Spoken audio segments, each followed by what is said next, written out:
Hello guys, welcome back to Car Obsession and welcome to another point of view video. This time I'm sat in the brand new Nissan Juke. So as always, let's go for a spin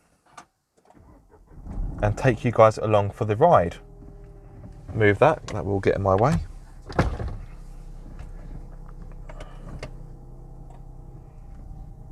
So as I did with the Renault Clio, because this car isn't quite as exciting as some of the other cars I've been driving, I will be doing more talking in this video, but I will try not to overdo it.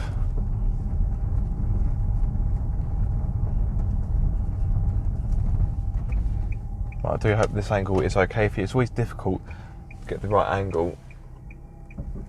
Are they going to let me go? Yep. Thank you.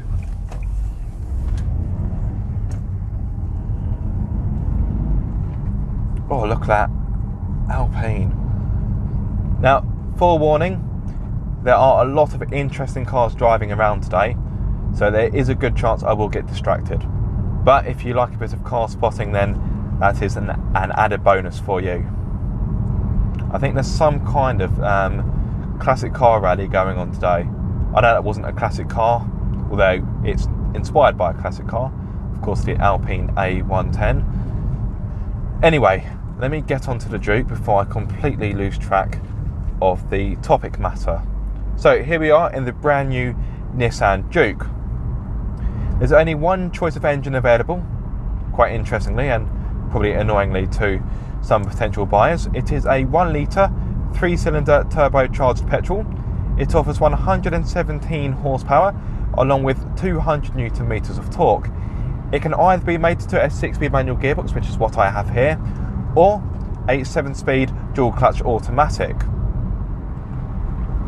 I'm sure many of you aren't interested in the performance stats, but in case you are, if you go for the manual gearbox, this car will hit 62 miles per hour in 10.4 seconds and the top speed is 112 miles per hour. I think if you go for the automatic, I think the 0 to 62 time is a little bit slower. I believe it's around 11 seconds. I'm sure you are more concerned about fuel economy, so on a combined run, Nissan states this engine is good for 45.6 mpg, and in my experience I've been getting low 40s, and this engine emits 118 grams per kilometre of CO2. So that's the engine out of the way. I touched upon the 6-speed manual gearbox a few moments ago. For the most part the change is okay. It does feel a little bit rubbery in its operation, but the weight of the gear change is quite satisfying. One thing I will say though is that the change from first into second feels a little bit crunchy, and sometimes the change into sixth doesn't feel overly pleasant. That's me being quite picky there. In regard to the engine, it offers a good amount of nippiness.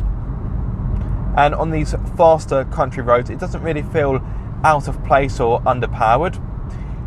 You do need to change down 1 or 2 gears when you're going uphill there, and I think if the car was fully laden, it may feel a little bit breathless, but for the most part, the engine performs well. And of course, to be fair, this car is more designed to be going around town than it is kind of doing this kind of driving or indeed motorway driving.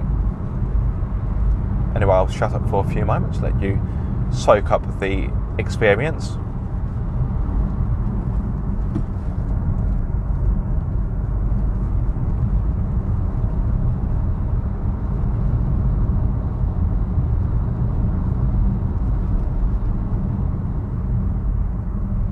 And let's go back and do that road again because I quite like it.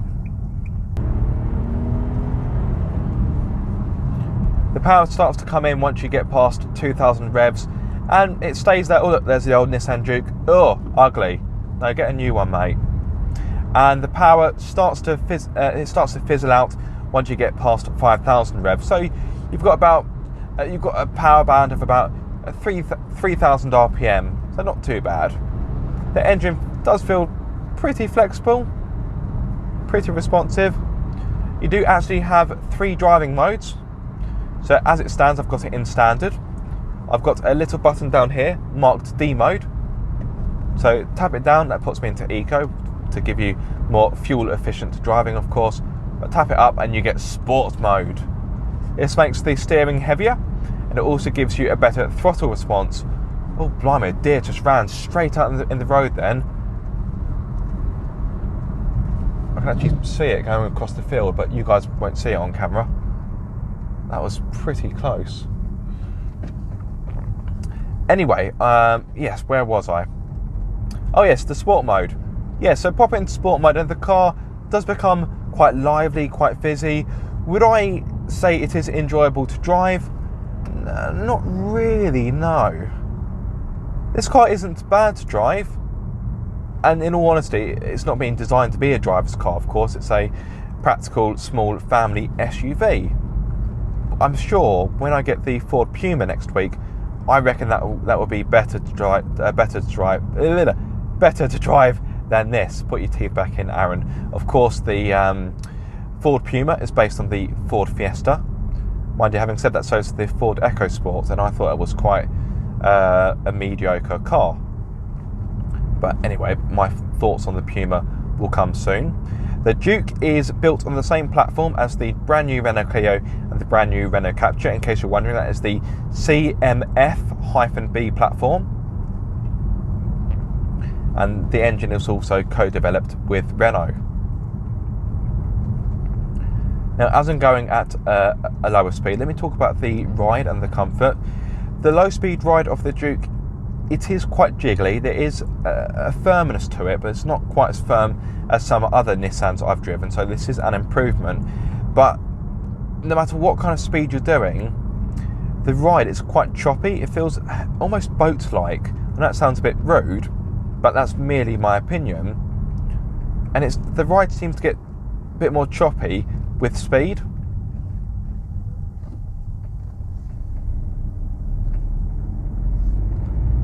There we go, there's the power coming in now. And then once you get past 5,000, it kind of dies off and you're just left with noise, really. Not to say that this engine makes a particular amount of racket. It's pretty refined in all honesty. Once you get it into 6th, then you're cruising. Okay, I know I'm in sport mode, but once you're cruising, it's pretty refined.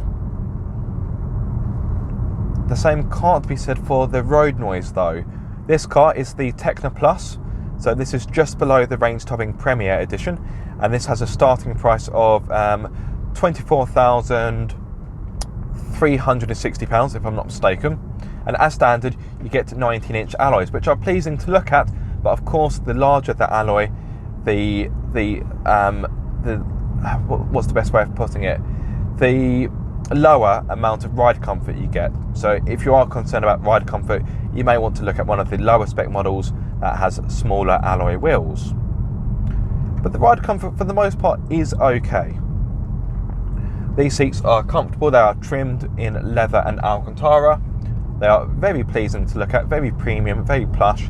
But what I will say is that when you're going through the corners in a more exuberant manner, obviously I can't do that now because I've got this Peugeot 306 stuck in front of me, but when you go through the corners, because the leather is quite smooth, you may find that you slide about. And my wife was sat in the passenger seat the other day, and she wasn't a massive fan of that. Also, she can get a little bit car sick, so yeah, she didn't overly enjoy her time in the Juke. So if you do have anyone in your family that suffers with car sickness, you may want to bear that in mind. Right, I'm going to overtake this Peugeot.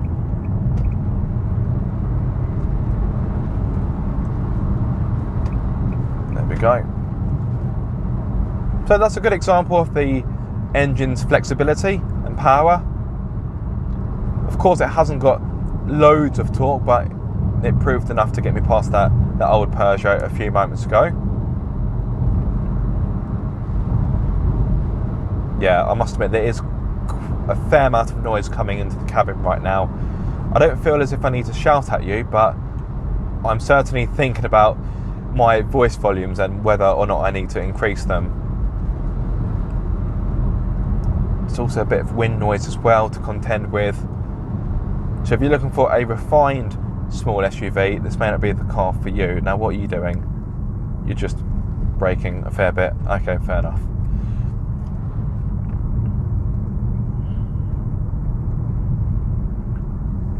Now, what comes as standard on this car, so you get an 8-inch touchscreen with navigation, DAB radio, Bluetooth and smartphone connectivity. I've got heated front seats, climate control. I've got front and rear parking sensors, reversing camera and the round view monitor, which I will show you a little bit later when I have a chance. See, I wanted to go right, but you are being a little bit slow.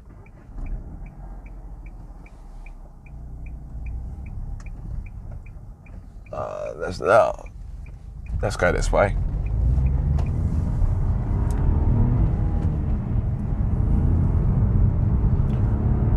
One thing I've got to say earlier about the gear change is I find that the clutch pedal, in my experience at least, is a little bit springy. You do get used to it, but when you first drive this car, you do find, yeah, the clutch pedal is a little bit, well, springy. You may have seen there I've got the blind spot monitoring, that also comes as standard.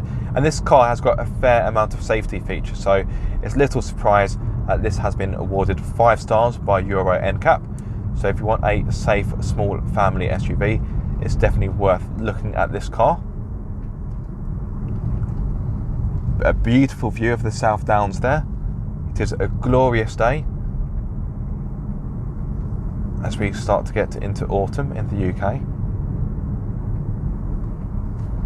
I can't really demonstrate it because once again I'm stuck behind someone, but yes, as I mentioned earlier, when you go through the corners at a fair rate of speed, you do sort of find yourself doing that. So I think actually it would have been better for a little Alcantara strip to be put in the middle of the seat to kind of grip you in place. So Nissan, if you're watching, maybe that is something to do for the facelift, although that will be quite some time away. The brakes feel absolutely fine. There's a decent amount of grip. So this car can corner, but I just don't think that you'd have a lot of fun in doing so.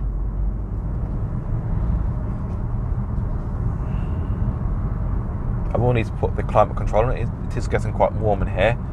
I do have the dark roof lining, so it's kind of lots of dark materials in here that seem to draw in heat. So hopefully the climate control will not disrupt the audio too much. Sod's Law, I was talking earlier about, oh yeah, I'm going to get distracted by loads of classic cars. We haven't seen any.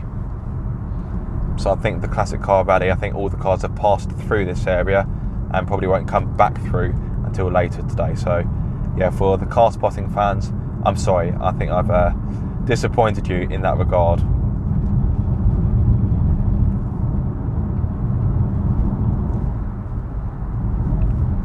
Let's touch upon visibility. Visibility is okay, I've got no problem seeing out the front of the car. I don't find the A-pillars restrictive when coming to junctions. The wing mirrors are of a good size. The rear window isn't massive, but I've not had any large problems seeing out the back. I'll come to a stop in a few moments and I can check the C-pillar over my shoulder. The C-pillar is quite chunky.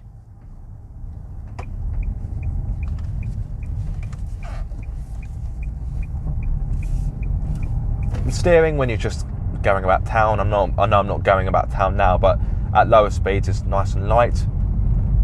But of course, when you build up speed, it does weight up a little bit.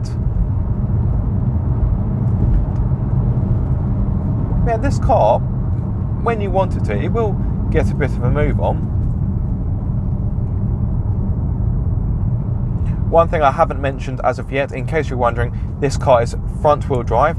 As it stands, and I don't think there will be an option, but there's no four-wheel drive option at this moment in time. I don't think Nissan will be offering one anytime soon or in general. So if you do want to have this car with four-wheel drive, then I'm afraid you're going to be disappointed.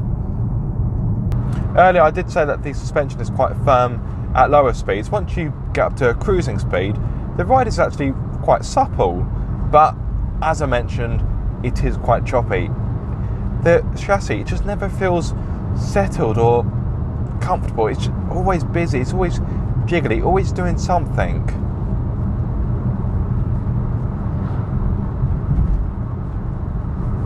Now this road isn't perfect, but at the same time, it just feels like the chassis is finding more imperfections than I can see, if that makes sense.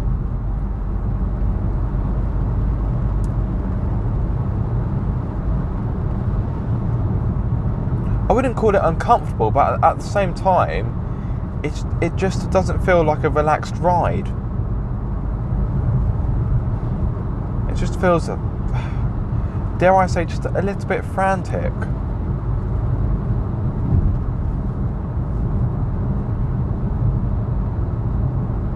It's very involved. There's always something going on. Oh, actually, I'm going to quickly nip into here because I can show you the around view monitor I was hinting towards earlier. It's going to be a bit firm. Oh!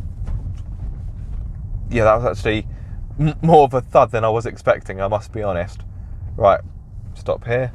Let my spine recover for a few moments. So pop it into reverse. And hopefully you can see I've got the reversing camera and, more importantly, the around view monitor. Oh, I thought you might have been able to touch it to get each angle, but you can't. So as you can see, as I'm moving about, car moves and you get to see your surroundings around you. There we go. And that works quite well.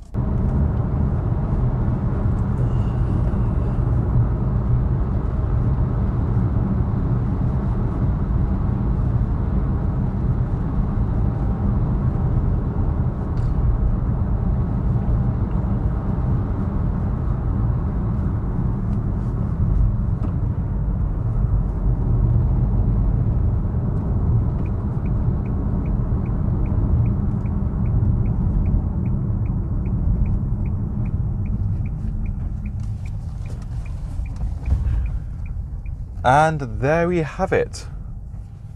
The brand new second generation Nissan Juke. Where am I going to park this? Park over here. There we go. So guys, I do hope you have enjoyed that video. If so, be sure to like, comment and subscribe. There will of course be a full review coming off this car. I know this video was kind of a review, but this is a bit more casual point of view, of course. But yes, there will be a more in-depth, thorough review coming. So if you aren't subscribed, please do so and click the bell icon so you don't miss that video. But yes, like I say, if you have enjoyed it, please give it a massive thumbs up. And until the next time, guys, be sure to keep up the car obsession.